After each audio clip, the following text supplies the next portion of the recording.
नमस्कार। सगरमाथा टेलिभिजनको प्रस्तुति कार्यक्रम प्रश्न समयमा यहाँलाई स्वागत छ। म सुनिल दाहाल। नयाँ सरकार, बालन नेतृत्वको नयाँ सरकार, राष्ट्रिय स्वतन्त्र पार्टीको नयाँ सरकार अथवा बालन नेतृत्वको सरकारको मुख्य एजेन्डा आर्थिक एजेन्डा अनि सुशासन र आर्थिक एजेन्डामा मुख्य विषयवस्तुलाई केन्द्रमा राखेर यो सरकारले आफ्नो गतिलाई तीव्रता दिइरहेको छ। बालन नेतृत्वको सरकारसँग धेरै अपेक्षा छ। समृद्धि मुलुकको पनि अपेक्षा छ भने आर्थिक सुधारको पनि अपेक्षा छ, सुशासनको अन्त्यको पनि अपेक्षा छ। सरकार त्यसकारण यो 1 महिना मात्रै पर पुगेको सरकारले तीव्रताका साथ काम गरिरहेको छ। मानिसले आशंका पनि व्यक्त गरिरहेका छन् किनकि विभिन्न एजेन्डा र विषय प्रसङ्गमा के मानिसहरू हिरासतसम्म पुगेका छन्। यो सुशासनको नाममा भनिएको छ। त्यसकारण यो विषय यतिखेर चर्चाको विषय छ। हिरासतसम्म पुग्नुको कारण र कारक के हो त्यो पनि राज्यले प्रश्न पार्नुपर्छ भनेर त्यो पनि विषय उठान भएका छन्। यसबीचमा मुलुकको सबैभन्दा ठुलो निजी क्षेत्रको साझा सङ्गठन नेपाल उद्योग वाणिज्य महासङ्घले अधिवेशनबाट नयाँ नेतृत्व चयन गर्दैछ र अधिवेशनमा नीति र नेतृत्व विषयमा बहस हुने गर्छ र विशेष गरी नेतृत्वको विषय अलि पेचिलो हुने गर्छ। नेपाल उद्योग वाणिज्य महासङ्घको आसन्न वैशाख 21 र 22 गतेको अधिवेशन र नेतृत्वको विषय पनि यतिखेर चर्चाको विषय बनेको छ। नयाँ सरकार र उद्योग वाणिज्य महासङ्घको पनि नयाँ नेतृत्व, बहस सुशासन र बहस आर्थिक एजेन्डाको। आज हामी विशेष गरी यिनै विषयवस्तुमा आर्थिक एजेन्डामा बढी केन्द्रित रहेर छलफल गर्दैछौँ। आजको यो छलफलमा मसँग सहभागी हुनुहुन्छ नेपाल उद्योग वाणिज्य महासङ्घको वस्तुगत तर्फका उम्मेदवार विप्लव अधिकारी। यहाँलाई स्वागत छ। धन्यवाद। त्यसैगरी आजको यो छलफलमा मसँग सहभागी हुनुहुन्छ नेपाल उद्योग वाणिज्य महासङ्घको एसोसिएट तर्फको उम्मेदवार सुयस प्याकुरेल। यहाँलाई पनि स्वागत छ। नमस्कार। त्यसैगरी आजको यो छलफलमा मसँग सहभागी हुनुहुन्छ नेपाल उद्योग वाणिज्य महासङ्घको जिल्ला नगर तर्फका उम्मेदवार छत्रधर आत्रेय। यहाँलाई पनि स्वागत छ। नमस्कार। तिनैजनालाई म स्वागत गर्छु। अधिकारीज्यू, तपाईँ उद्योग वाणिज्य महासङ्घको वस्तुगत तर्फको उम्मेदवार होइन? हजुर। किन उम्मेदवार र किन उम्मेदवारी र एजेन्डा के हो? म छलफल यहाँबाट प्रारम्भ गर्छु, त्यसपछि खास विषयमा प्रवेश गर्छु। म चाहिँ नेपाल औषधि उत्पादक सङ्घको अध्यक्ष हुँ अहिले। नेपालमै औषधि बनाउन सकिन्छ, नेपाललाई चाहिँ औषधिमा आत्मनिर्भर बनाउन सकिन्छ भन्ने अभियान पनि बोकेर हिँडेको मान्छे हुँ र यो देशमा उद्योग धन्दाको विकास गरेर देशको अर्थतन्त्रलाई चाहिँ टेवा पुर्याउन सकिन्छ र यो देशमै केही गर्न सकिन्छ भन्ने आफ्नो इच्छा शक्ति बोकेर नेपाल उद्योग वाणिज्य महासङ्घमा आफ्नो उम्मेदवारी दिए। नयाँ सरकार र बिल्कुल नयाँ पार्टी, बालन नेतृत्वको सरकार, आर्थिक एजेन्डा कसरी बुझ्दै हुन्छ, कसरी लिँदै हुन्छ? नयाँ सरकार छ, जनमत पनि छ, सबैको विश्वास पनि छ, विश्वास प्राप्त पनि गरिसकेको छ। अनि यो समयमा नीतिगत परिवर्तन गरेर देशलाई अगाडि बढाउनु पर्ने जरुरी देख्छु। नीतिगत विषयमा नीति विचार थितिको कुरा पनि तपाईँसँग जोड्छु म। भनेपछि तपाईँको मुख्य उद्योग वाणिज्य महासङ्घमा यो उम्मेदवारी चाहिँ नेपाललाई औषधिमा आत्मनिर्भर बनाउन सकिन्छ भन्ने अभियान अन्तर्गतको एउटा उम्मेदवारी हो। सबै निजी क्षेत्रलाई अगाडि बढाउन सकिन्छ, औषधिलाई आत्मनिर्भर बनाएको जस्तै अन्य चिजमा पनि देशलाई अगाडि बढाउन सकिन्छ, रोजगार सृजना गर्न सकिन्छ र अर्थतन्त्र विकास गर्न सकिन्छ र मूल रूपमा पोजिटिभ भएर अगाडि बढ्ने हो भने अधिकारी सकिन्छ। कसरी? डेफिनेटली सकिन्छ। यहाँ त सकिँदैन भन्ने बाहेक अरू केही पनि भाष्य छैन। यहाँ त निराशाको व्यापार हुन्छ कि आशाको व्यापार? अब हामी यही देशमा उद्योग धन्दा गरेको छु। म अहिले 45-46 वर्षको भएँ। 15-20 वर्षदेखि म यही देशमा। कति वर्ष भयो तपाईँको व्यवसाय यात्रा? म 15-20 वर्ष भयो मेरो धन्दा। 20 वर्ष भयो यही देशमा गर्न सकिन्छ भनेरै लागेको छु। पहिलो पुस्ताको व्यापारी हुँ म। मेरो चाहिँ परिवारकै पहिलो पुस्ताको चाहिँ उद्योगी व्यापारी हुँ म। सक्छु भन्ने वंशको व्यापार होइन, पहिलो पुस्ता तपाईँ? मेरो पहिलो पुस्ताको व्यापार हो। भनेपछि सम्भावना छ यो मुलुकमा? धेरै सम्भावना छ। हाम्रा उत्पादन पनि आत्मनिर्भर हुन सक्ने खालका उत्पादन छन्। अझ विशेष गरी तपाईँ त एउटा अभियन्ता, विशेष गरी औषधि उत्पादनमा सकिन्छ? औषधि जस्तै अन्य कुरामा पनि सकिन्छ। औषधिमा सकिन्छ। आज भारत ठ्याक्कै व्यवसाय त औषधि हो नि त हो। अनि आज भारत हेर्नुहोस् तपाईँ, बङ्गलादेश हेर्नुहोस्, बङ्गलादेशमा आज तपाईँको 97% औषधि चाहिँ बङ्गलादेश आफैले बनाउँछ। नसकिने 90%। हामी दक्षिण एसियाको मात्रै कुरा गऱ्यौँ, 97% आफै बनाउँछ। 140 वटा राष्ट्रमा निर्यात गर्छ बङ्गलादेश। कुनै समय हामी जस्तै थियो। नीतिगत परिवर्तन छ सम्भावना, तर नीतिगत परिवर्तन र त्यसमा फोकस भएर सरकारले चाहिँ लगानी वृद्धि गर्नु पर्यो त्यो भयो भने गर्न सकिन्छ सजिलै सकिन्छ निश्चय हुन्छ सम्भावना छ प्रशस्त प्रचुर निराश हुनु पर्दैन सम्भावना छ म तपाईसँग आउँछु अरू पनि थुप्रै विषय छ काकीज्यू तपाईँ पूर्वको व्यापारी होइन तपाईँको उम्मेदवारी एसोसिएट त छ उम्मेदवारी किन एजेन्डा के उद्योग पूर्वमा र हेटौडामा पनि छ अनि व्यवसायी नेपालकै हो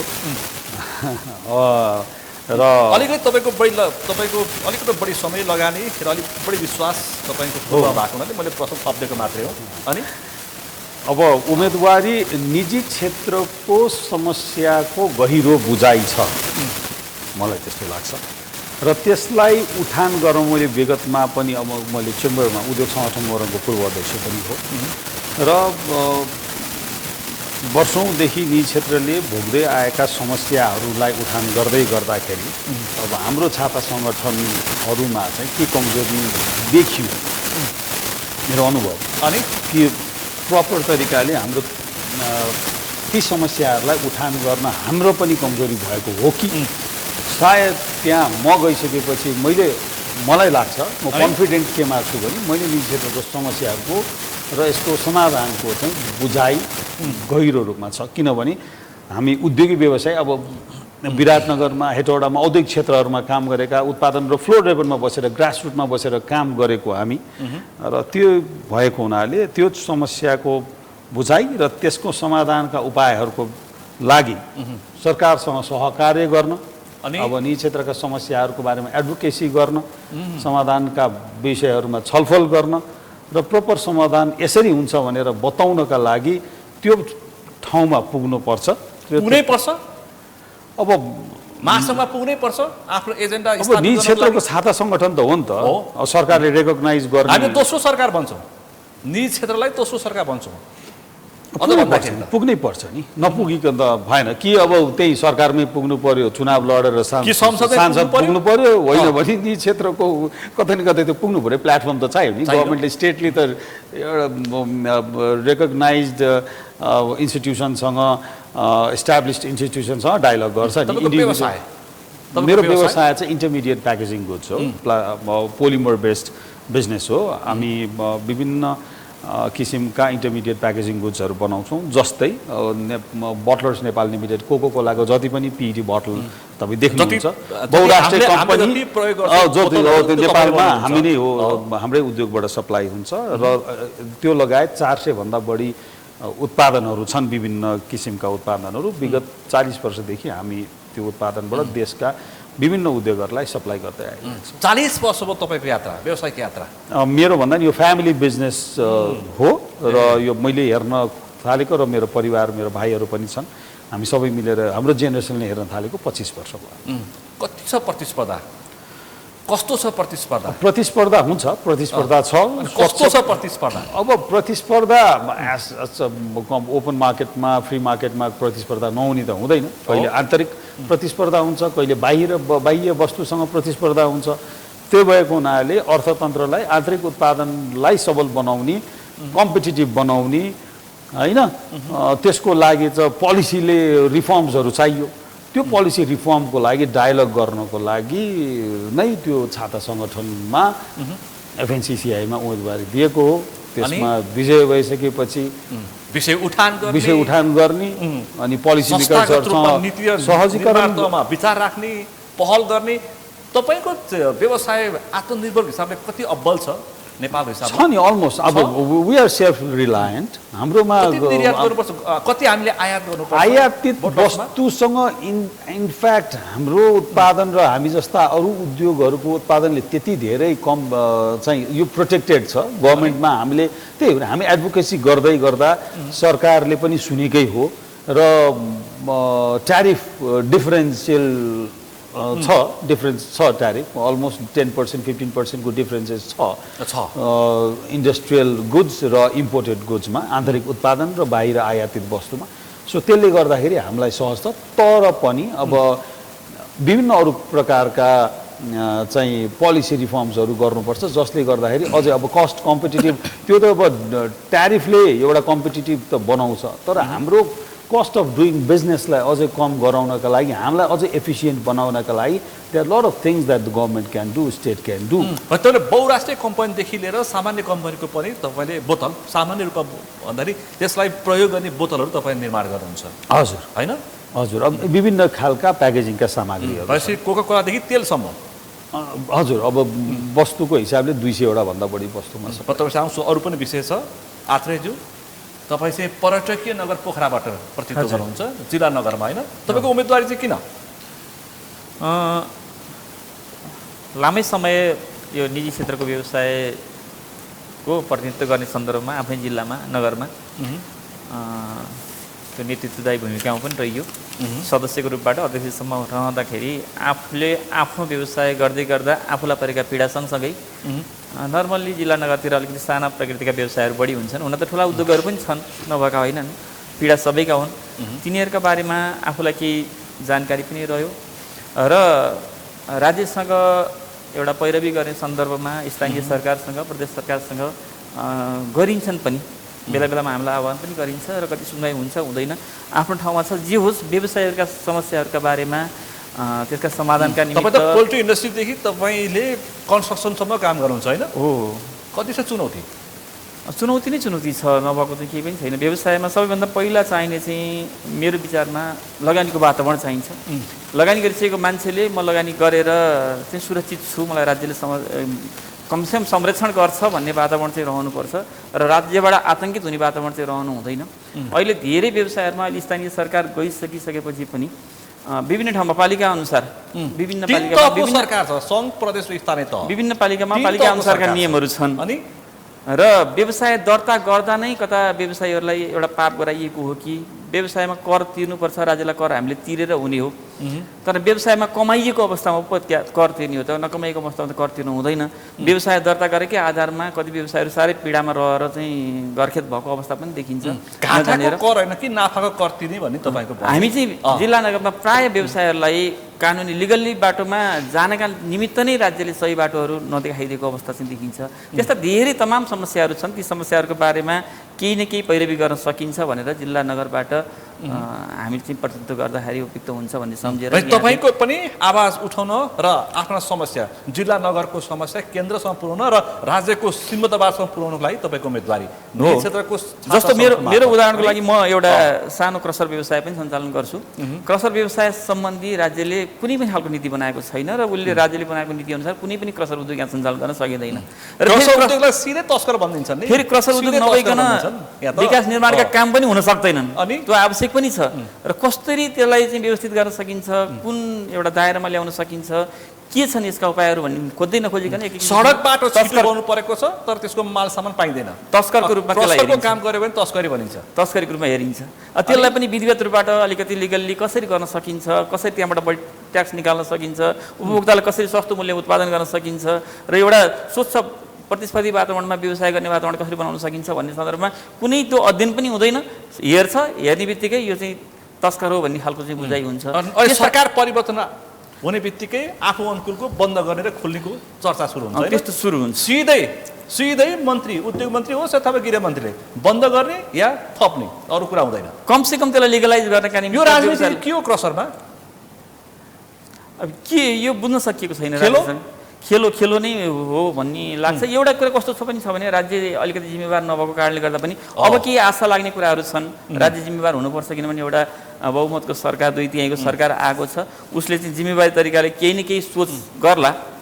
तर योभन्दा अगाडि साना तथा ठुला उद्योगहरू जुन तपाईँ जिल्ला नगरमा बसेर सञ्चालन गरिरहनु भएको छ तिनीहरूको समस्या केन्द्रसम्म पुर्याउनु लागि एउटा निजी क्षेत्रको छाता संगठन मार्फत पुर्याउन सकिन्छ भनेर तपाईँले उम्मेदवारी दिएको। आशा गरौँ पुर्याउनु पर्छ अब बन्ने नेतृत्वले। अहिले किनकि समय बदलिएको छ, परिवेश बदलिएको छ। म अधिकारीज्यू, औषधि व्यवसायको ठ्याक्कै अवस्था चाहिँ अहिले कस्तो छ नेपालमा आजको दिनमा? बजारको हिसाबले ठ्याक्कै एउटा शब्द प्रयोग गरौँ, यो आम प्रचलनमा आएको शब्द, नेपालमा सिटामोल पनि बन्दैन, अहिले पनि भन्छ। अस्ति हामी चुनावमा विभिन्न जिल्ला गयौँ, मेची महाकाली, त्यही भन्छन् यी नेताहरूले मुलुकमा सिटामोल पनि बनाउन सकेका छैनन् भनेर हामीलाई प्रश्न। प्यारासिटामोल नेपालमा मात्रै बन्छ, एकदमै कम मात्रामा मात्रै विदेशबाट आयात हुन्छ। ओआरएस, प्यारासिटामोलहरू चाहिँ होइन यहाँ सरकारले मूल्य तोकेको कारणले गर्दाखेरि विदेशबाट आयात हुँदैन यस्ता खालका सामानहरू नेपालमै बन्छन् र बजारको हिसाबले हामीले प्रयोग गर्ने सिटामल नेपालमै बन्छ नेपालमै बन्छ आयात गर्नु पर्दैन आयात गर्नु पर्दैन आजको अवस्थामा आयात पनि एकदमै न्यून छ यो भाष्य तपाईँले पनि सुन्नु भएको छ होला नेपालमा सिटामल पनि बन्दैन सियो पनि बन्दैन हामी औषधिमा गर्वसाथ भन्न सक्छौँ के छ आजको दिनमा 50% बजारको हिस्सा नेपाली औषधि उत्पादनको छ र मागको हिसाबले डिमान्डको हिसाबले 70% औषधिहरू नेपालले नै आपूर्ति गर्न सक्ने अवस्थामा पुगिसकेको छ तर अर्को भाष्य जुम्ला हुम्ला र बझाङ र ताप्लेजुङमा औषधि पुग्दैन यो चाहिँ के हो व्यवसाय हो सरकारी निकायमा के गर्छ भन्ने कुराको मैले विश्लेषण गर्न सक्दिनँ तर समस्या तपाईँले भन्न सक्नुहुन्छ म गर्वको साथ भन्छु हामी 77 जिल्लाको हरेक कुनामा औषधि पुर्याइरहेका छौँ 77 जिल्लाको हरेक कुनामा मेचीदेखि वालाञ्चुङ गोलादेखि लिएर हामीले दार्चुलासम्म सबैतिर हामीले पुर्याइरहेको छौँ यो प्राइभेट सेक्टरले गरेको गर्विलो कुरा पनि हो हामी झन्डै प्रशंसा योग्य कुरा हो 30,000 औषधि पसलहरू छन् अनि नेपालमा 30,000 औषधि पसलले मजाले स्वास्थ्य सेवा पुर्याइरहेको अवस्था छ औषधिको पहुँच पनि पुर्याइसकेको अवस्था छ यो ठगी हुन्छ भन्छन् तपाईँलाई ठगीको पनि आरोप लाग्छ हामी एउटा अब अहिले मैले अर्को पनि गर्व लाग्दो कुरा छ लु भन्नुस् त औषधि मात्रै एउटा यस्तो चिज हो खुसी लाग्यो है तपाईँले भने पछाडि औषधि मात्रै धेरै निराशाको सवाल जवाफ गर्छु कि औषधि मात्रै एउटा यस्तो चिज हो अनि जुनमा कम्पनीबाटै एमआरपी लेखेर पुगेको हुन्छ हरेक स्ट्रिपमा हेर्नुहोस् औषधिमा एमआरपी लेखिएको हुन्छ त्योभन्दा बढीमा कुनै पनि फार्मेसीले बिक्री पनि गर्दैन औषधि हरेक औषधिमा हुन्छ औषधिमा व्यापार मात्रै हुन्छ कि औषधिमा सेवा पनि हुन्छ औषधि सेवामूलक हो तर अब हामी उद्योगी व्यापारी भएको व्यवसायी भएको कारणले हामी नाफा पनि लिन्छौँ तर यो नाफाभन्दा पनि सेवामूलक छ यो डिमान्ड भएर बनाउने होइन यो सम्भावना हुन्छ आवश्यक हुन्छ भनेर कहिले बनाएर राख्ने चिज हो त्यसैले यसलाई सेवामूलक भन्नलाई तपाईँलाई हिचकिचाट कहीँ पनि छैन आजको दिन ठ्याक्कै समस्या के छ तपाईँले सरकारलाई भन्नु पर्यो भने औषधिक व्यवसायको क्षेत्रमा ठ्याक्कै समस्या के छ यसो सरकार अब हामी जुन गतिमा औषधि उद्योगहरू गइरहेको छौँ त्यो गतिमा राज्यले नियमहरू बनाउन सकेको अवस्था छैन आज हामी औषधिको कच्चा पदार्थ बनाउनको लागि पनि नेपालमा प्लान्ट सुरु भइसकेको छ आज क्यान्सरको औषधि बनाउने प्लान्टहरू पनि सुरु भइसकेको छ सर्जिकल इक्विपमेन्टको प्लान्टहरू पनि सुरु भइसकेको छ तर त्यो अनुसारको नीति निर्माण गर्नलाई सरकार धेरै पछाडि छ आजको दिनमा व्यवसाय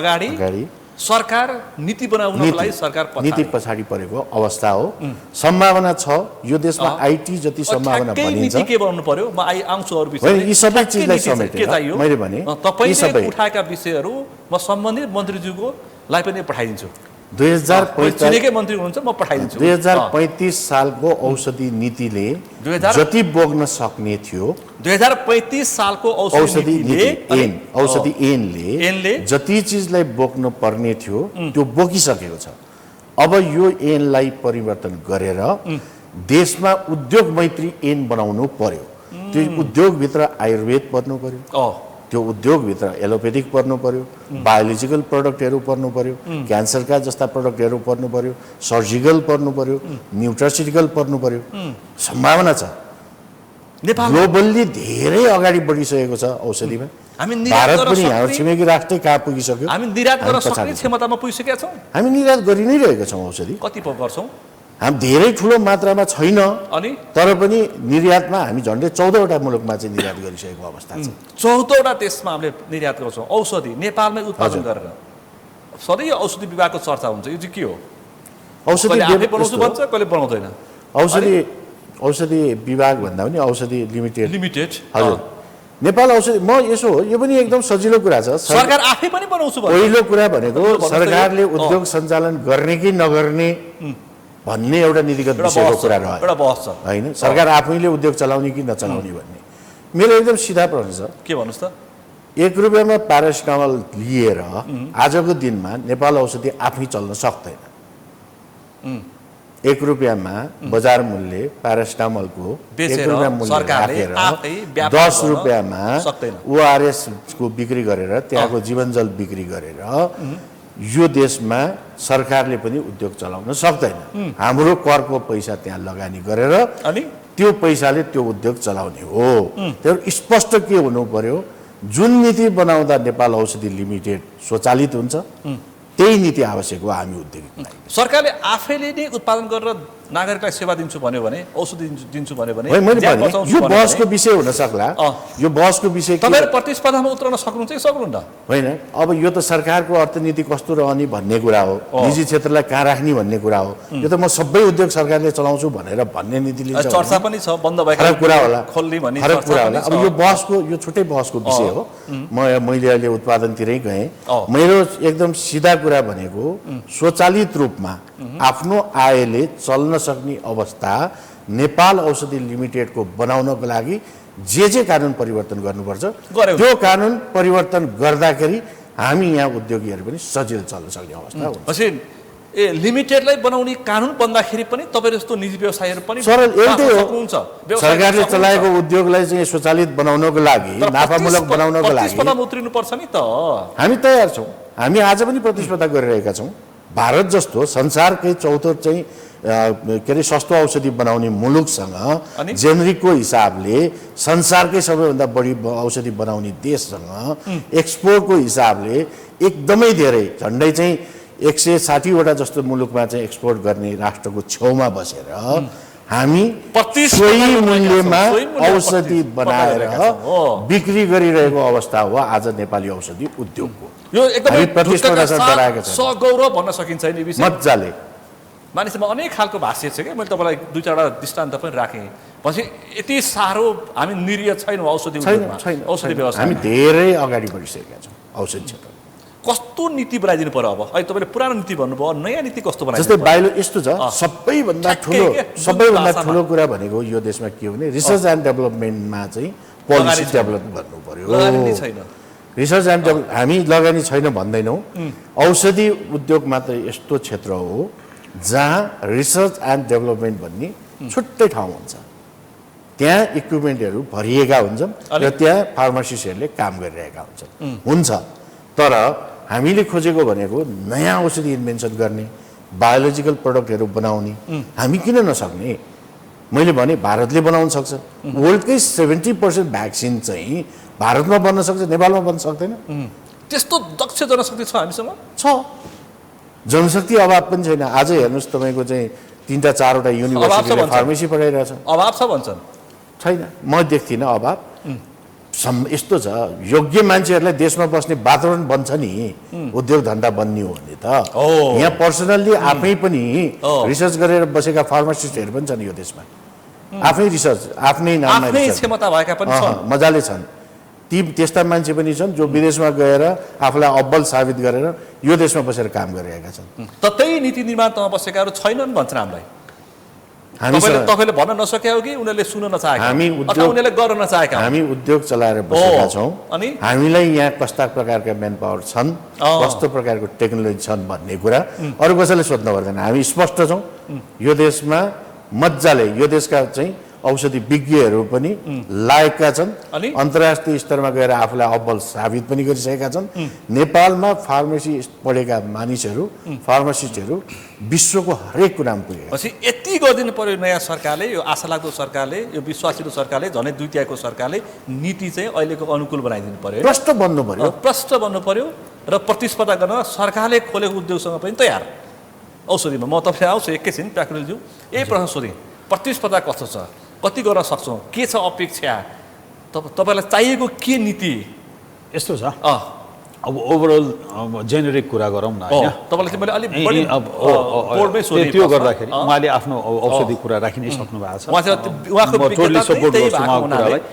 र अब सरकारले बनाएका नीतिहरू जस्तै अब पहिलाको प्र्याक्टिसको कुरा त ल्याउनै पर्यो होइन। जस्तै बजेट नीति तथा कार्यक्रम आउँछ, त्यसपछि बजेट आउँछ होइन। र त्यो कार्यान्वयनमा उदासीनता देखेर आफैले ल्याएको पोलिसी एक्जिक्युट नभएर नै समस्या आएको हो होइन। र त्यसको करेक्टिभ मेजर्सहरू केही यो नयाँ गभर्मेन्टले ट्राई गरेको छ, जस्तै अर्डिनेन्सहरू ल्याएको छ, प्रोक्युरमेन्ट एक्टलाई संशोधन, अब अर्डिनेन्स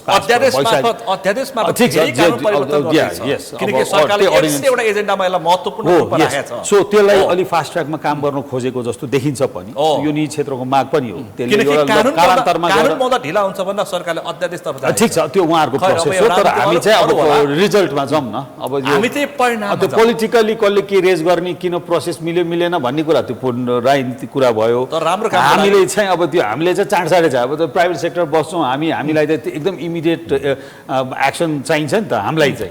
हामी पनि त प्राइभेट सेक्टर, हाम्रो कामहरू त फेरि त्यो प्रक्रियागत जटिलता लेन्दी होइन, सुपर फास्ट। सुन्नु न, हाम्रो त अल्झिँदैन नि त, हाम्रो तपाईँको Sagarmatha television, you are also private sector, तपाईँको काम जस्तो सरकारी काम जस्तो तपाईँहरू त हुँदैन। तत्काल व्यापार गर्नु छ, तत्काल नाफा पनि कमाउनु पर्छ। एक्ज्याक्टली, पर्यो नि व्यवसाय गरेपछि अफकोर्स होइन। सो ओभरअलमा चाहिँ सरकारले ती गरेका कमिटमेन्टहरूको फुलफिल मा उदासीनता जुन विगतमा केही देखिएको थियो त्यसलाई चाहिँ देखिनु भएन। एक र अर्को कुरा के हो भने हामी ओभरअल इन्फ्रास्ट्रक्चरमा इन्भेस्टमेन्ट हाम्रो अब बाटाघाटाहरू केही बने, अवश्य पनि बने होइन, थाउजन्ड्स अफ किलोमिटर्स बनेका छन्, तर मुख्य लाइफ लाइनको कुरा म पहिलादेखि पनि उठाइआएको छु। हाम्रो लजिस्टिक्स कस्ट हाम्रो चाहिँ एकदमै हाई छ। हामी इन्टर कन्ट्री भन्दा पनि intra country, within the country हामीले कम्पिट गर्नै सकेका छैनौँ, किनभने हाम्रो लजिस्टिक्स कस्ट एकदमै युज छ है। हाम्रो cost of doing business high हुनुको कारण हाम्रो सबै कम्पिटिटिभनेस त्यो भँचारमा अबको बिन्दुमा आइसकेपछि अनि थाहा हुन्छ, अनि फेल हुन्छ हाम्रो। किनभने हामी कोसँग प्रतिस्पर्धा गर्दैछौँ, हामी भारतसँग गर्दैछौँ, चिनको गर्दैछौँ, खुला सिमाना छ, अनेक चुनौतीहरू छन् नि। त्यो हुँदाहुँदै र हाम्रो प्रडक्ट महँगो भइसकेपछि अनि हामीले हाम्रो ग्राहकले चाहिँ के किन्ने त, हामीले यहाँ नेपाली मार्केटमा अफर के गर्ने होइन। अनि त्यो भएको हुनाले पहिला कुरा पूर्वाधार विकास, सरकारले पूर्वाधार विकास गर्नै पर्छ। जस्तै अब भन्नु न, अब यो रकेट साइन्स त होइन नि, मान्छे अब हामीले चन्द्रमामा रकेट पठाउ त भने होइन नेपाललाई होइन, हामीलाई बाटो बनाइदियो, प्रपर ट्रेड रुटहरू चाहिँ फास्ट ट्र्याकमा निर्माण हुनु पर्यो। सुएज प्याक्रेलको उद्योगमा 24 घण्टा बत्ती आओस्, यस होइन। सो अब त्यो इन्फ्रास्ट्रक्चरको चाहिँ अब त्यो त राज्यकै काम हो नि त, त्यो त निजी क्षेत्रले निर्माण जे पनि बिजुलीमा भनौँ न, अब हामीले एउटा फलको त मारेका छौँ, त्यसमा त धेरै ठुलो कन्ट्रिब्युसन निजी क्षेत्रकै छ। सो पहिला कुरा पूर्वाधारमा, अर्को कुरा प्रोसिड्युरल हर्डलहरूलाई चाहिँ कम गर्दै लिएर जानुपर्छ होइन,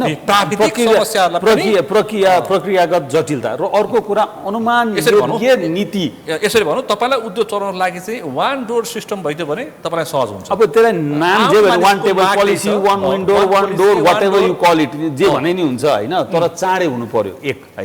अर्को कुरा के हो भने मैले अघि भन्दै थिएँ, अनुमान योग्य चाहिँ नीति हुनु पर्यो होइन, तुरुन्तै परिवर्तन हुने नीति। आज एक वर्ष एउटा कहिले कसिलो कहिले खुकुलो भन्छन् नि त होइन। अब सरकार परिवर्तन भएसँगै नीतिमा हुने अब सरकारको विगतको प्र्याक्टिसमा त्यो थियो, अब अहिले डेफिनेटली तपाईहरुको माग पनि त्यही नै हुँदै आएको हो, नीतिमा नबदलियोस् भनेर, नहोस् भनेर लङ टर्म एउटा डेमोक्रेटको आयो भने एउटा, वामपन्थीहरुको आयो भने एउटा, नहोस् हो एक्ज्याक्टली। अनि त्यसपछि हाम्रो कुरै त्यही हो। हामीले त्यसरी अब अर्को कुरा के भने कमिटमेन्टमा, जस्तै धेरै उद्योगिक व्यवसाय, अब हामी धेरै उद्योगिक व्यवसायको संस्थाहरूमा एडभोकेसी गर्दै जाँदाखेरि जस्तै एक्सपोर्ट ओरिएन्टेड इन्डस्ट्रिजहरूलाई चाहिँ एक्सपोर्ट इन्सेन्टिभ भनेर केही रकम छुट्याएको छ।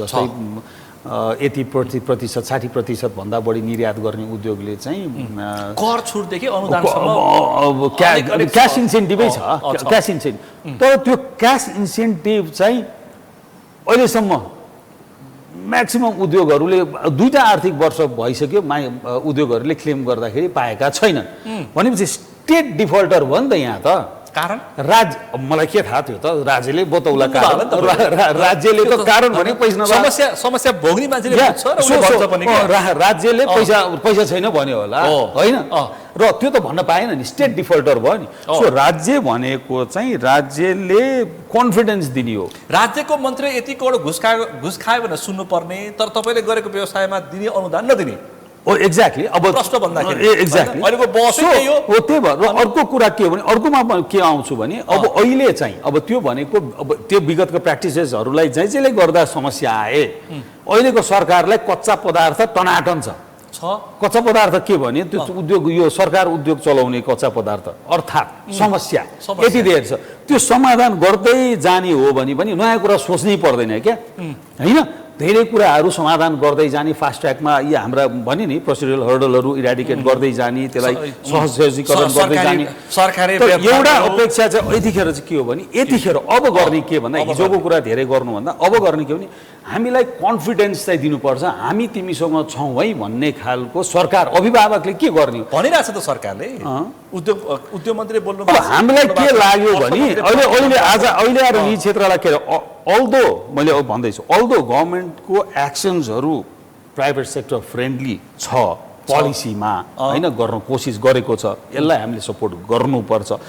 तर ग्लोबल यहाँ टेन्सन त छ नि त होइन थाहा छ नि त्यही सञ्चार माध्यमहरूले पनि देखाउनु होइन ग्लोबल टेन्सन छ नि त्यसले गर्दाखेरिको पारेको इम्प्याक्ट त म्यासिभ छ नि। अहिले कुनै पनि म्यानुफ्याक्चरिङ इन्डस्ट्री 50% भन्दा बढी क्षमता उपयोग गरेको छैन कोही पनि द्याट मिन्स 50% क्यापेसिटी युटिलाइजेसन भनेको त्यो maximum all manufacturing industry maximum manufacturing छैन त।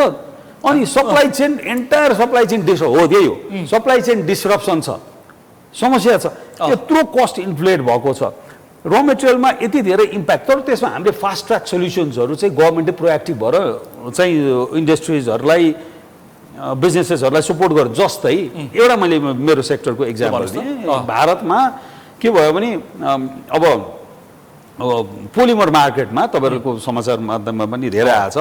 अब एउटा मानिलिउँ $1000 को सामान चाहिँ $1800 भयो भनेपछि महँगो भयो नि त। $1800 त व्यवसायले खल्तीबाट हालेर त गर्दैन नि त त्यो कतै न कतै मार्केटमा त्यो कन्ज्युमरलाई इम्प्याक्ट त पर्छ नि त स्वाभाविक पर्छ पर्यो तपाईँलाई पर्यो मलाई पर्यो बजार जाँदाखेरि होइन यसरी मैले सजिलो तरिकाले बुझाइदिएँ मात्र मेरो किचनमा पर्छ हो एक्ज्याक्टली।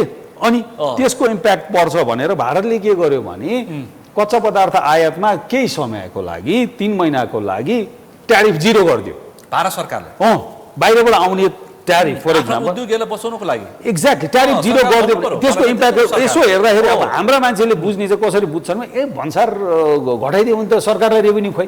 तर त्यो इम्पोर्टमा ट्यारिफ गर्दाखेरि यहाँ क्यापासिटी युटिलाइजेसन 50% क्यापासिटी युटिलाइजेसन भएको त 60 हुन सक्थ्यो 70 हुन सक्थ्यो नि त। मेरो नेतृत्वमा बसेको मान्छे के भन्छ नि सुयसले यत्रो वर्ष कमाएर नाफा कमाएको छ अहिले किन दिनु पर्यो अलिअलि थेग्नु पर्यो नि भन्छ बुझ्नुभयो। अब त्यो व्यवसाय नबुझ्यो वर्षौँदेखि नाफा कमाएको त्यो अब नाफा नकमाउने म के गर्न बसेको त त्यहाँ उद्योगमा व्यवसायी भनेको नाफा नकमाएर के गरेर बस्छ त मैले राज्यको संयन्त्रमा बस्नेको बुझाइ त्यो छ मैले मेरो त्यो व्यवसाय त्यो बुझाइको कमी हो। त्यो एडुकेट हामीले पनि गर्नुपर्छ उहाँहरू पनि अपडेट हुनुपर्छ। यो यो यो अब त्यो ज्ञानको कमी होला अब के गर्नु अब त्यो त दुःख ज्ञानको कमी हो कि बुझ पछाइको कमी हो। बुझ पछाएर त अब स्टेटमा लिएपछि अब यो बालन नेतृत्वको सरकारले चाहिँ 100 एजेन्डा जुन राखेको छ त्यसमा ल्याएका कानुनहरूमाथि तपाईँलाई अलिअलि विश्वास बढाएको छ हैन डेफिनेटली हैन न नेपालमा लगानीको नेपालमा व्यावसायिक वातावरण बन्यो भने action speaks louder than words भन्छन् नि हैन। सो एक्सन त ग्रेजुअली आइराछ नि त एकै महिना त क्रस भयो ओ ठीक छ त्यही त अब यो एकै महिनामा धेरै कचोच गर्ने कुरा पनि आउँदैन। हाम्रो भनाइ चाहिँ के हो भने त्यो गर्दा गर्दै एउटा खालको के भने इन्टरनेसनल जुन यो डिस्ट्रप्सन छ एन्टायर सप्लाई चेन डिस्ट्रप्सन त्यसले गर्दाखेरि भएको समस्याहरूको समाधानका लागि पनि सरकारले यसो भनौँ यी क्षेत्रसम्म कोरोनादेखि लिएर अहिलेको यो युद्ध एक्ज्याक्टली हामी भनौँ न हामीले भोग्नु पर्यो। अब यो यसको इम्प्याक्ट अल्टिमेटली इन्डस्ट्रीलाई परेको इम्प्याक्ट त इन्डस्ट्रीलाई मात्रै होइन नि त होइन आम नागरिकलाई आम नागरिक सरकारलाई पर्दैन यसको अहिले त्यसको इम्प्याक्ट भनेको 2-3 महिना 4 महिनापछि त्यसको पेन त गभर्मेन्टलाई त रेभेन्यू कम हामीले चाहिँ हाम्रो भनौँ न भोलि डिएटी कलेक्सन एक्साइज रेभेन्यू कलेक्सन कम हुनासाथ त्यसको इम्प्याक्ट आउँदैन। अनि त्यसको इम्प्याक्टमा त्यसको अन्त व्यवसायिक क्षेत्रहरूसँग डिस्कसन गर्नु पर्यो छलफल गर्नु पर्यो। एउटा समस्या मैले तपाईँलाई सञ्चार माध्यमबाट भन्नै पर्छ हामीले although we support their policies, private sector friendly हुँदैछ एन्ड वी आर होपफुल कि अझै राम्रो होला, तर एउटा ग्याप, यो डिट्याचमेन्ट जस्तो चाहिँ फिल हुन्छ, भइरहेछ। जस्तै त्यो डायलग हुनुपर्छ, हाम्रा समस्याहरू सुन्नुपर्छ, चाहे त्यो प्रधानमन्त्रीज्यूले होस्, चाहे त्यो अर्थमन्त्रीज्यूले होस्, चाहे त्यो निरन्तर डायलग चाहिँ हुनुपर्छ। किनभने हामी एकदमै प्रस्परस नेसन त होइन नि। सबै कुरा भनौँ न, 10 वर्ष द्वन्द्वकाल, त्यसपछि भुइँचालो, त्यसपछि नाकाबन्दी, अनि अनेक 18 घण्टाको लोड सेडिङ वर्षौँसम्म एन्ड वाट नट, मैले त बिर्सिँदै अब कोभिड सबैमा यो देश, त्यसपछि डेङ्गु, अनि सबै पोलिटिकल अनस्टेबल पोलिटिक्स भएको यो देशमा फेरि कसले यत्रो वर्ष राज्यलाई नि क्षेत्रले होइन। अनि हामीसँग कतिले काम गर्छ? हजुर, तपाईँको उद्योगमा कतिले काम गर्छ? मेरो उद्योगमा लगभग 300 जनाले तपाईँले रोजगार दिनुभएको छ। 300 भनेको 3000लाई प्रभाव पर्छ अवश्य पनि। भनेपछि राज्यले बुझ्नु पर्यो तपाईँको होइन, यो इम्प्याथी भन्छन् क्या, यो समस्या बाबु समस्या छ, हामी कोसिस गर्दैछौँ, हामी तपाईँहरूसँग छौँ, ठिक छ। पोलिसी डिपार्चर गरिदिने हो गभर्मेन्टले, स्टेटले गरिदिने, हामीलाई सहजीकरण गरिदिने पनि अर्थमन्त्री बोलिरहनु भएको छ अनि बोलिरहनु भएको छ। तर पनि एउटा ग्याप जुन चाहिँ छ नि, अब यो यसरी तपाईँहरूसँग बसेर बृहत छलफलको आवश्यकता छ हो छ, उहाँहरूले सुन्नुपर्छ। किनभने नि अलिकति धेरै ग्याप भयो भने चाहिँ के हुन्छ नि, हिजो अस्ति पहिला चाहिँ हामी भन्थ्यौँ नि, दरबारभित्र चाहिँ सब ठिक छ भनेर बाहिरबाट सुनाइदियो, अनि फेरि सबै ठिक छ भन्दा एक्चुअली बाहिरको समस्याहरू चाहिँ पत्तै भएन भने त अनि फेरि हामीले यो गभर्मेन्ट सक्सेसफुल हुनै पर्छ। अब यो चेन्ज नेपालको अर्थतन्त्र यो चेन्ज संस्थागत तपाईहरुले साथ दिनु हुनै पर्छ र यो चेन्ज पछि यत्रो जनताले गरेको ओभरवेलमिङ सपोर्टलाई चाहिँ रिजल्टमा अब कन्ट्रीको प्रस्परस कन्ट्री बनाउनको लागि, इकोनोमिकली स्ट्रङ चाहिँ कन्ट्री बनाउनको लागि त यो त हेर्दिनु पर्यो, तपाईले व्यवसायमा हेर्दिनु पर्यो, तपाईले धेरै नाफा कमाउने भन्दा पनि राज्यको अनि यो फेरि तपाईको कुरा मलाई चित्तै बुझेन। धेरै नाफा न थोरै नाफा, नाफै हो। धेरै नाफा त अब धेरै नाफामा धेरै ट्याक्स तिर्छ नि। धेरै नाफा भने यत्रो ठुलो कम्पिटिटिभ वर्ल्ड छ, उहाँले चाहेर औषधिको प्राइस चाहिँ इन्फ्लेट गर्न सक्नुहुन्छ र मैले गर्न सक्छु र कालो बजारी हुन्छ। त्यो कालो कसरी त्यो बिग्दैन, धेरै नाफा राख्यो भने सामान बिग्दैन नि, कहाँबाट बिग्छ हो? मैले मात्र नाफा राख एन्ड पैसा व्यवसाय हो। यो व्यवसायलाई हेर्ने चाहिँ आँखामा परिवर्तन, साँच्चीकै इमान्दारितापूर्वक परिवर्तन जरुरी छ। हिजो र आजको आँखा हामीले भन्छौँ नि, व्यवसायलाई चाहिँ जुन आँखाले हेरियो त्यो आँखा व्यवसाय भन्ने अब भनौँ न, त्यही जेनजी आन्दोलनमा पनि के भयो त? तारो त त्यही पैसा कमायो, त्यही भनेर आगो लाग्यो। कसको ठुलो उद्योग छ, कसको ठुलो बिल्डिङ छ, कसको ठुलो व्यवसाय छ, त्यही नै आगो लागि भयो। पछि मान्छेले त्यहाँ त्यस्तो खालको भाष्य स्थापित गरेको छ। अब यो सरकारले पैसा कमाउनु, व्यवसाय अनि मेहनत गरेर आफ्नो खुट्टामा उभिनु, धनी हुनु पाप हो र? अनि 2-4 जना व्यवसायलाई पक्राउ गर्यो भन्दैमा तपाईहरु पनि तर्सिनु परेन, तर्सिनु हुँदैन होइन। यस्तो हो, पक्राउ हेर्नुहोस्, अब पत्रकार साथी कोही तपाईँको कसैलाई गराएर त्यतिकै समात्यो भने तपाईँहरू पनि त कन्सर्न त हुन्छ होला नि। राज्यले त्यति त समात्दैन नि, होइन अब थाहा छैन, हामीले पनि त्यतिकै समात्या भनेको छैन। तर एउटा कुरा चाहिँ के हो भने नि, यसले अब यो सबै कुरा एकैचोटि गर्छु भन्न खोज्दा पनि कहिलेकाहीँ समस्या निम्तिन सक्छ होला। राज्यले के कुरामा इन्भेस्टिगेसन गरेको छ, के गरेको छ, त्यो राज्यको कुरा हो। राज्यले चाहिँ भनौँ न, कानुन अब स्टेट भन्दा ठुलो कुरा त केही छैन। राज्यकोलाई दोषी ठहराएर कसैलाई कानुन सम्मत तरिकाले लिएर जान्छ भने त अब त्यो हामीले कसैले पनि एउटा पहिला सुन्ने, त्यसपछि अब हामीले पनि उठाएर एउटा कुरा मलाई भन्नु, यदि इनोसेन्ट हुनुहुन्छ भने उहाँको इमेज त कोही पनि व्यक्ति गएन। त्यत्रो उद्योगीलाई, त्यत्रा उद्योगीलाई त्यत्तिकै पक्राउ गर्छ राज्यले पनि। विगतमा त गरेकै छ नि, 10,000 जनालाई रोजगार विगतमा त गरेकै छ नि। त्यस्तो होला र राज्यले अब थाहा छैन, नगरे हुन्छ हैन। प्रतिशोध यो अहिले समातेका पात्रलाई अब हामीले भने पनि त्यो होइन नि, यस्तो हो। मैले भने डिबेट गर्न खोजेको हो, अनि प्रतिशोध वेन्डाटा हुन्छ नि, त्यो नहोस्। कानुन भन्दा भनौँ न, अब हिजो जे भएको थियो भन्छौँ अब उहाँहरूले पनि अब जस्तै अहिलेको रुलिङ पार्टीले पनि भन्छ नि त हिजो हामीले प्रतिशोध साधियो अब हामीलाई पनि हामीलाई चाहिँ पोलिटिकली जेलमा राखे त्यो चाहिँ कमसेकम अहिले नहोस् भन्ने हाम्रो भनाइ हो होइन र काहीँ न काहीँ र अर्को कुरा एउटा कुरा चाहिँ अर्को पनि म के भन्छु यस्तो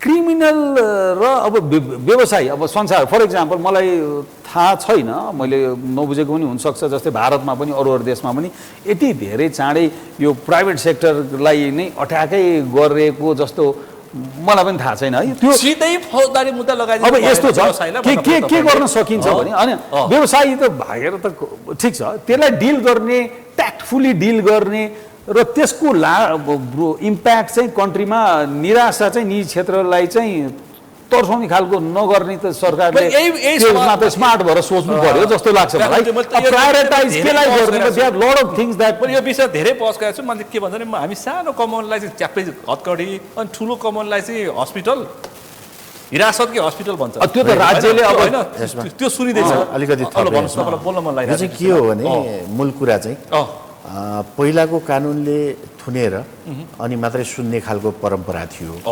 अनुसन्धान गर्ने निकायहरूलाई सबल बनाउनु पर्यो हामी राज्य पूर्ण परिवर्तन गर्छौँ भनेर भनिरहेका छौँ आज पनि उही कानुन राखेर पहिला लगेर थुनेर व्यवसाय चौपट बनाएर खाता रोक्का गरेर त्यसपछि बल्ल अनुसन्धान गरेर अनि त्यसपछि अनुसन्धान गरिसकेपछि दोषी करार गर्ने हो कि भन्ने पनि अदालतमा गएर पुष्टि हुन्छ हुँदैन थाहा छैन त्यही भएर यस्तो खालको यो चाहिँ मानमर्दन हो यदि हामीले कानुनलाई राज्य विरुद्धको अपराध कसैले गरेको छ भने त्यसमा कारबाही हुनुपर्छ सम्पूर्ण औद्योगिक क्षेत्र त्यसमा एक छ जसले गलत गरेको छ उसलाई कारबाही त्यसको पक्षपोषण कसैले गर्दैन तर अनुसन्धानको नाममा थुन्ने अनि अनुसन्धानको नाममा व्यापार चौपट बनाइदिने खातापाता सबै रोक्ने रोजगार गुमाउने परिस्थिति बन्ने यस्ता खालका नीति गर्नु भएन तर जो कानुन परिवर्तन पात्रलाई हिरासतमा राखेको छ उनीहरूले यो मुलुकलाई ब्ल्याक लिस्टमा राख्नको लागि सहयोग गरेका पात्र हुन्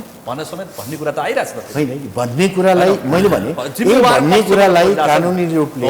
भन्ने कुरालाई कानुनी रूपले पुष्टै नहुँदासम्म उहाँलाई लगेर थुनेर अनि अनुसन्धान गर्ने होइन हाम्रा कानुनहरू परिवर्तन गर्नु पर्यो अनुसन्धान गर्ने निकायहरूलाई सबल बनाउनु पर्यो यो त परिवर्तित भएको हो यत्रो जनता आन्दोलनपछि भएको कतिवटा देशमा चाहिँ आर्थिक क्राइम गर्नेलाई चाहिँ आर्थिक रूपमै दण्ड गरेको पनि धेरै ठाउँमा देखियो धेरै देशमा रहेछ त्यो पनि नेपालमा पनि त्यो होस् भन्ने अलिकति कानुनी परिवर्तन गरिरहेछ अहिले यो उद्योग वाणिज्य महासङ्घको यो जुन अधिवेशन र निर्वाचनको नेतृत्वमा अथवा उम्मेदवारहरूको सबैको एजेन्डा सामूहिक एजेन्डा जस्तो देखिएको छ त्यसकारण मैले विषय उठान गरेको हो तपाईँको भनाइ यो पहिला अनुसन्धान त्यसपछि थुन्ने अनुसन्धान गरेर दोषी छ भने अनि मात्रै थुन्ने व्यवस्था गर्नु पर्यो कानुनी परिवर्तन गरौँ अनुसन्धानका निकायहरूलाई सबल बनाऊ यो चिज गर्न आवश्यक छ नत्र भने मानमर्दनै हो भोलि दोषी करार भएन भने एउटा मान्छे मानसिक रूपमा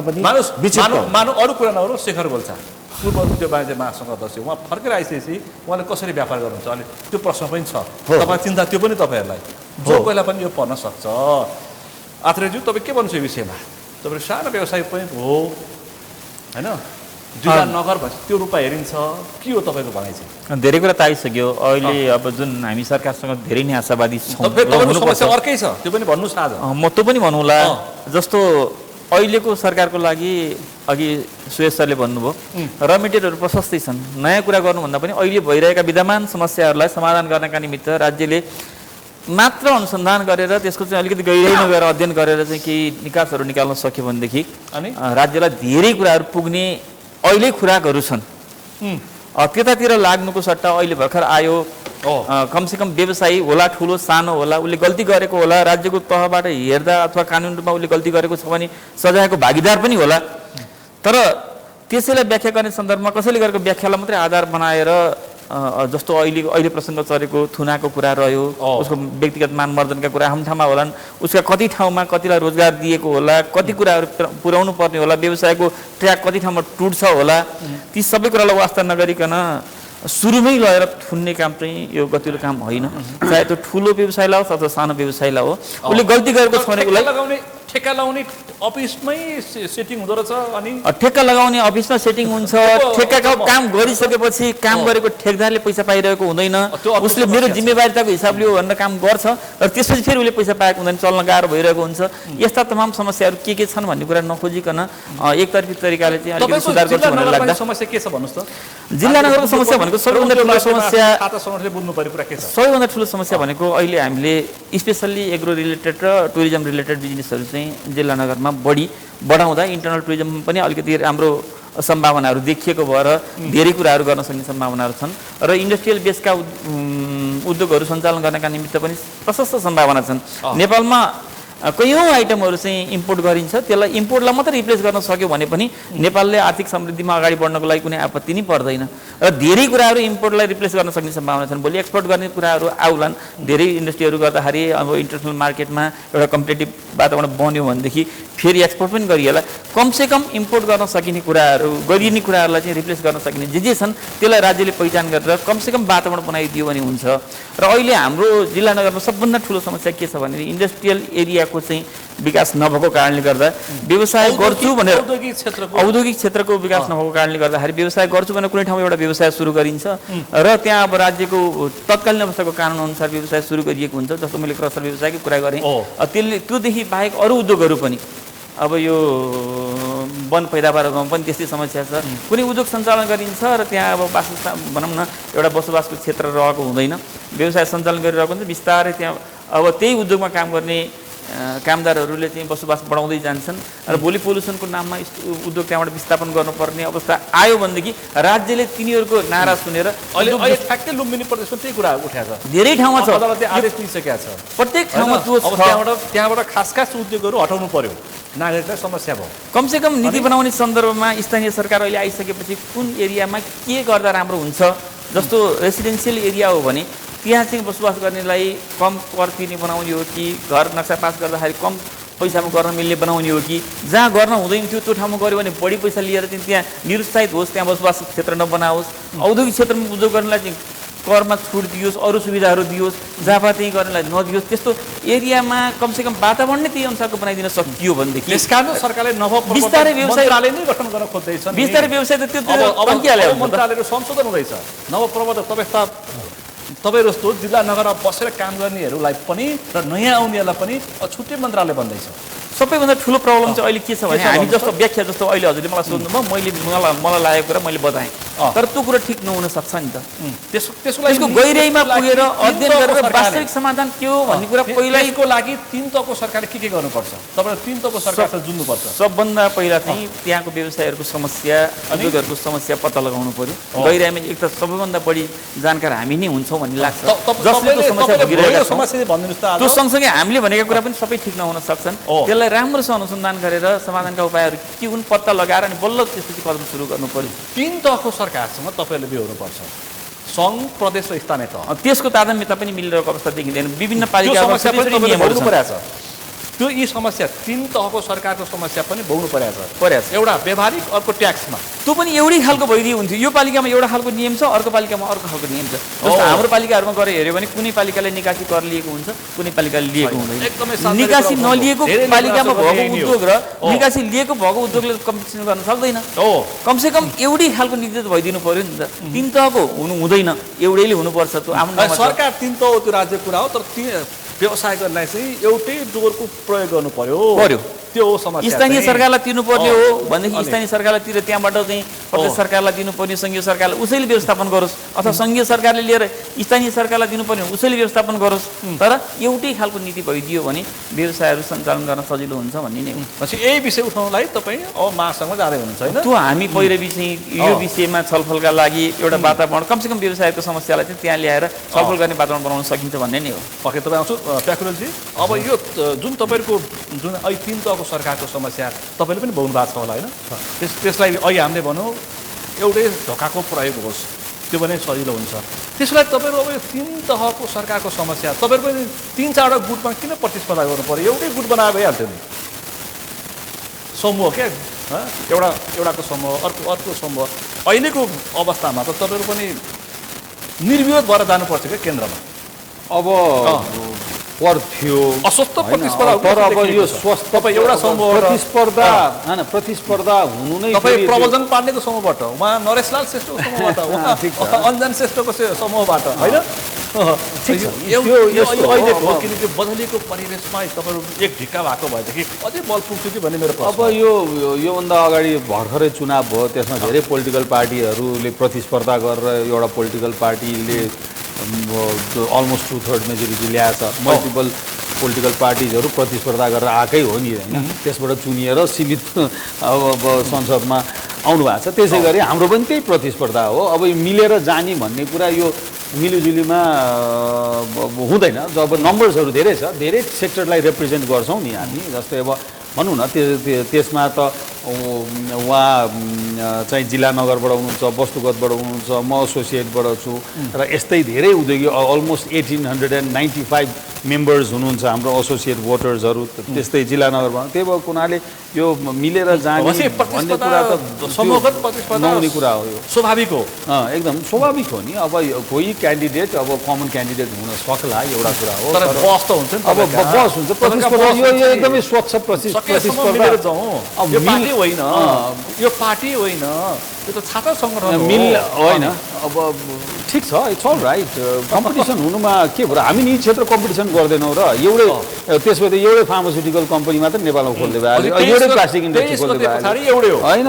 त्यसपछि हो चुनावी प्रक्रिया, अब यो डेमोक्रेटिक प्रोसेसको एक्सर्साइज जुन गरेर चाहिँ यसलाई यो धेरै कम्प्लिकेटेड प्रोसेसै होइन नि। अब त्यो our members are free to decide होइन। अब आफ्नो जसलाई लाग्छ कि जसले एडभोकेसी राम्रो छ, स्ट्रङली आफ्नो निजी क्षेत्रको मुद्दाहरू स्थापित गर्नलाई चाहिँ मुद्दाहरू अगाडि बढाउनुहुन्छ भनेर जो लाग्छ, जो देश बन्छ आर्थिक रूपमा समृद्ध हुन्छ नभइकन उपाय के छ? सम्भावना देख्नु भएको छ? किन हुन हामीले 25 सरकारको वर्षको व्यावसायिक यात्रामा जब एकदमै क्रिटिकल अवस्थामा त भुइँचालोले हल्लाउँदै गर्दा त सम्भावना देख्ने आर्थिक हामी रूपमा हामी प्रबल बलियो बन्न सक्छौँ। किन नसक्नु त? नसकेर हुन्छ त। अब ल यो त अब तपाईँले भनिदिनु पर्यो, तपाईँ एउटा सफल व्यवसायको नाताले भनिदिनु पर्यो। अवश्य पनि प्रेरणाको रूपमा हामीले ग्रो गरेका छैन र पुस्तालाई पनि युवा हामीले ग्रो गरेका छैन र पुस्तालाई पनि ल व्यावसायिक रूपमा आउनुपर्छ भनेर प्रबोधन गर्ने मान्छे पनि हो। हो ल भनिदिनुहोस् त आजको दिन। हामी अवश्य पनि हामीले चाहिँ हाम्रो कन्ट्री प्रस्परस हुन्छ, यत्रो अपर्च्युनिटी भएको कन्ट्री छ, यत्रो भनौँ न अब सर्भिस सेक्टरदेखि लिएर आइटी सेक्टर, सर्भिस सेक्टर, हस्पिटालिटीमा यत्रो टुरिज्म, यत्रो ब्युटिफुल कन्ट्री छ, यत्रो रिसोर्सेस मिनरल्सहरूले भरिएको कन्ट्री छ। अनि यसमा र हाम्रो चाहिँ नेबरहुड चाइना र इन्डियाको बिचमा यत्रो स्ट्राटेजिक लोकेसनमा बसेको कन्ट्री छ। यसलाई त अब यो के व्यावसायिक ब्रेन चाहियो क्या यसमा, र यसलाई क्यापिटलाइज गर्ने हो। यो हामी जोरी खोज्न जाने, न्यु खोज्न जाने होइन। यो दिमागबाट व्यवसाय गर्नु भनेको चाहिँ ठगी गर्नु हो भन्ने मानसिकता हटाउनु पर्यो पहिला। अब त्यो त अब एउटा समस्या चाहिँ छ होइन, अलिकति प्रस्परस तलसम्म गाजेको अब त्यो अब हामीले एडुकेटै गर्न सकेका छैन। भनिदिनुहोस् न, हाम्रो सोसाइटीलाई हामीले एडुकेटै गर्न सके। तर पनि यस्तो छ, अब परिवर्तन हुँदैछ, नभए होइन होइन। भनौँ न जस्तै मान्छेले अब पहिला हाम्रो इन्डस्ट्रियल रिलेसन फर इक्जाम्पल, पहिला श्रमिक आन्दोलनहरू कति हुन्थे होइन, इन्डस्ट्रियल रिलेसनदेखि पछि त्यसलाई समाधानको हुँदै पनि गयो। अहिले औद्योगिक क्षेत्रमा लगभग शून्य छ होइन। केही वर्षदेखि हेर्नु लगभग त्यो सोसियल सेक्युरिटी पनि आयो होइन, स्टेटले पनि त्यसलाई व्यवस्थित गरिदियो र त्यसले अब अनि उद्योग मजदुरहरूले पनि बुझ्दै गए कि उद्योग बन्द भयो भने उद्योगमा समस्या आयो भने त हाम्रो रोजीरोटी जान्छ, हाम्रो परिवार अब यत्रो पलायन हुनुपर्ने अवस्था आयो। 3600 युवाले मुलुक छोड्नुपर्ने अवस्था छ भन्ने हामी डाटा भन्छौँ। एक्ज्याक्टली। सो यो सबै चिजमा यो बुझ्दै यो समय अब बित्दै जाँदाखेरि धेरै कुराहरू परिवर्तन आएका छन्। बालेन सरकार यो झनै 2 तिहाईको सरकारसँग तपाईँको धेरै विश्वास छ, धेरै अपेक्षा पनि छ। हामीसँग अप्सन पनि छैन, अब विश्वास गर्नै पर्छ नि। अलमोस्ट 2/3 मेजोरिटीको गभर्मेन्ट छ, अहिले अविश्वास गर्नु त आफूलाई स्ट्रेस हुन्छ है, गर्नै पर्छ, गर्छ नयाँ आएको छ, अवश्यलाई छान्ने भन्न आएका छन् साथीहरू, अपेक्षा राखौँ। ठिक छ, उहाँहरूले गर्नुभएका कमिटमेन्टहरू पनि, कमिटमेन्टहरू जस्तै 100% कमिटमेन्ट यहाँले भन्नुभयो सबै कुरा, र एक्जिक्युसनमा जो उहाँहरू सबैका घोषणापत्र म पढ्छु र त्यहाँ आर्थिक के छन् भनेर पढ्छु म चाहिँ सबभन्दा पहिला। एक्ज्याक्टली, मैले पनि पढेको छु। एउटा प्रतिबद्धता उहाँहरूले पत्र जुन छ, बाचापत्र मैले पनि पढेको छु, र विश्वास गरेरै हामी जस्तै नागरिकले विश्वास गरेरै उहाँहरू त्यहाँ हुनुहुन्छ। यिनीहरूले प्रस्तुत गरेका यी बाचापत्रहरू मात्रै पुरा भयो भने पनि देश बन्छ। बाचापत्र मात्रै होइन, बाचापत्र नै पुरा हुनु पर्यो, र बाचापत्रको पहिला त भनौँ न, अब त्यो म्यानिफेस्टो चाहिँ अब चुनावपछि बिर्सिन्थे, अब त्यही हो, त्यो त गाइडिङ प्रिन्सिपल हो नि त, गाइडलाइन हो, उहाँहरूलाई जाने भएको, उहाँहरूले चाहिँ फलो गर्ने आफ्नो ट्र्याक, के गर्दा कुन सेक्टरमा मैले के रिफर्म गर्छु भनेर आफ्नो प्लान अफ एक्सन उहाँहरूले बनाउनु भयो। निर्वाचन मात्रै अन्तिम होइन कि निर्वाचनपछि गर्ने काम चाहिँ अन्तिम अवश्य पनि, त्यो अब यो सरकारले डेफिनेटली अब अहिले उहाँहरूले नगरे कसले गर्छ? सरकार एक्सनमा मात्र होइन कि हामी निजी क्षेत्र पनि एकदमै सघाउन तयार छौँ भनेको सरकारले जे कुरामा पनि नेगेटिभ होइन, पोजिटिभली सघाउन तयार छौँ, सघाएकै हो नि।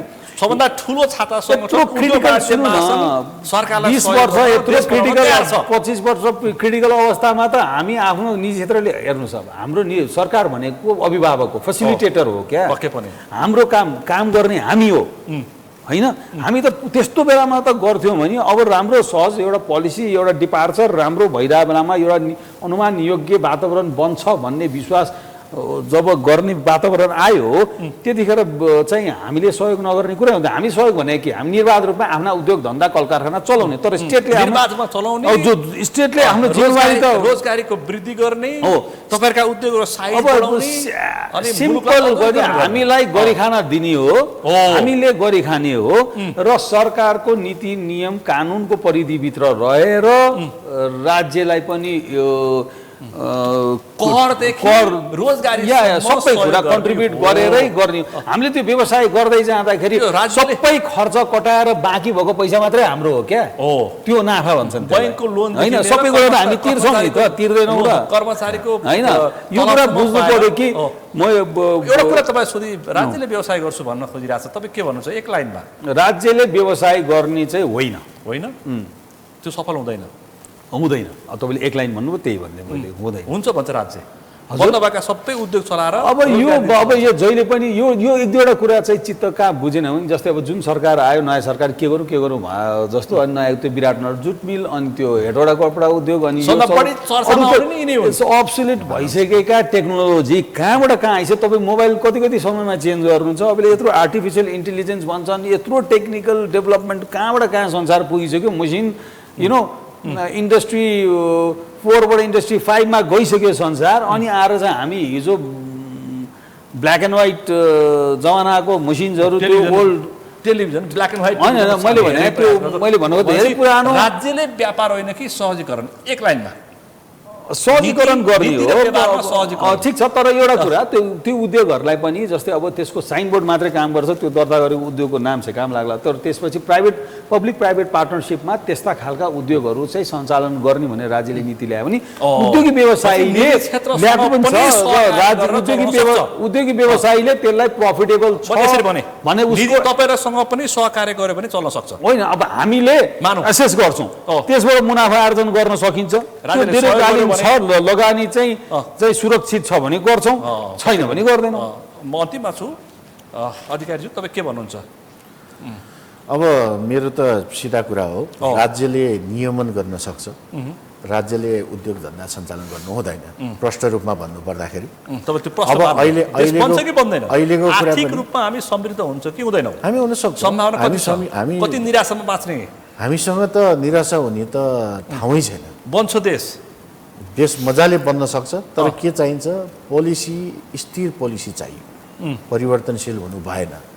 अनि एउटा कुरा के हो, अर्को कुरा के हो भने निजी क्षेत्रलाई उद्योग धन्दा मजाले सञ्चालन गर्न सक्ने, नाफा कमाउन सक्ने बनाउनु पर्यो। उद्योग धन्दा नाफा कमायो, व्यवसाय राम्रोसँग सञ्चालन हुन सक्यो भने राज्य पनि 2-4 जना रोजगारी थप्न रोजगारी मात्रै होइन, अहिले धेरै चर्चाको रोजगारी। आज उद्योग धन्दा व्यवसायलाई सञ्चालन गर्ने हो भने हामी जुन भन्सारमा आधारित चाहिँ अर्थतन्त्र चलाइरहेका छौँ त्यसबाट हामी बाहिर निस्किन यसरी भन्नु कर उठाएर बजेट बनाइरहेछौँ, हामी रेमिटेन्सबाट थपिरहेछौँ, हामी कमाएर तिर्ने अवस्थामा पुग्न सक्छौँ, बेचेर सम्भावना छ, निर्यात हामीले नै नाफा कमाएर विप्लव अधिकारी र सुयस ठाकुरले उत्पादन गरेका अथवा चाहिँ आत्रेयजीले उत्पादन गरेका सामानहरू निर्यात गरेर मुलुक एउटा आर्थिक रूपमा अब्बल बन्न सक्छ। अहिले 100 बुदाको कुरा आयो, 100 बुदाको कुरा आयो।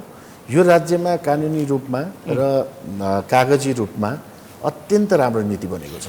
नीति कहिले बन्यो म तपाईँलाई एउटा उदाहरण दिन्छु। 2051 सालमा औषधि नीति बनेर अबको 10 वर्षभित्रमा नेपाललाई अति आवश्यक पर्ने औषधिको 80% आत्मनिर्भर बनाउने भनेर लेखिएको छ 2051 सालमा हामीले पढेको। र आजको दिनमा पनि तपाईँ हेर्नुहोस्, हामी 50% औषधि मात्रै छ हाम्रो बजारको हिस्सा, अनि सरकारले हामीलाई अरू केही गर्दैन। स्पष्ट नीति हुनु पर्यो। औषधि उद्योगलाई हामी भ्याट छुट दिन्छौँ भनेपछि हामीले आयात गर्ने सम्पूर्ण कुरामा भ्याट छुट गर्नु पर्यो। हामीलाई भन्सार छुट छ भने सम्पूर्ण रूपमा गर्नु पर्यो। यो दिएको जस्तो पनि गर्ने, नदिएको जस्तो पनि गर्ने, गर पनि भन्ने, हामीले त पुरै छोडिदिएको छौँ पनि भन्ने, अनि फेरि लगेर न्याक्ने, अति आवश्यक चिजमा चाहिँ लगेर चाहिँ भ्याट लगाइदिएको छ, भन्सार लगाइदिएको छ। यस्ता नीतिगत अस्पष्टतालाई हटाउनु पर्यो, स्पष्ट हुनु पर्यो। होइन, ठिक छ, औषधि क्षेत्रलाई पनि स्वास्थ्य क्षेत्रलाई पनि भ्याटमा लिएर जाने भने लगु, हामीले लिएर आएको मटेरियलमा पनि भ्याट तिरेर लिएर आउँछौँ, क्लेम पनि गर्छौँ, फिर्ता पनि लिन्छौँ। हामी चाहिँ तिर्ने, हाम्रो खर्च हुने, दिएको छु भन्ने र पुरा रूपमा नदिने पनि, यस्ता खालका नीतिमा चाहिँ सरकार हट्नु पर्यो, स्पष्ट हुनु पर्यो। के गर्ने के नगर्ने नयाँ सरकारले, यो एक्सन ओरिएन्टेड सरकारले त्यो प्रश्न बुझ्नुपर्छ। अर्को कुरा पनि भन्नुपर्छ मैले, नेपालमा बन्न सक्ने चिजहरूलाई उपयोगमा पनि, सरकारले उपयोग गर्नेमा पनि हामीलाई कतै न कतै प्राथमिकतामा राख्नुपर्छ।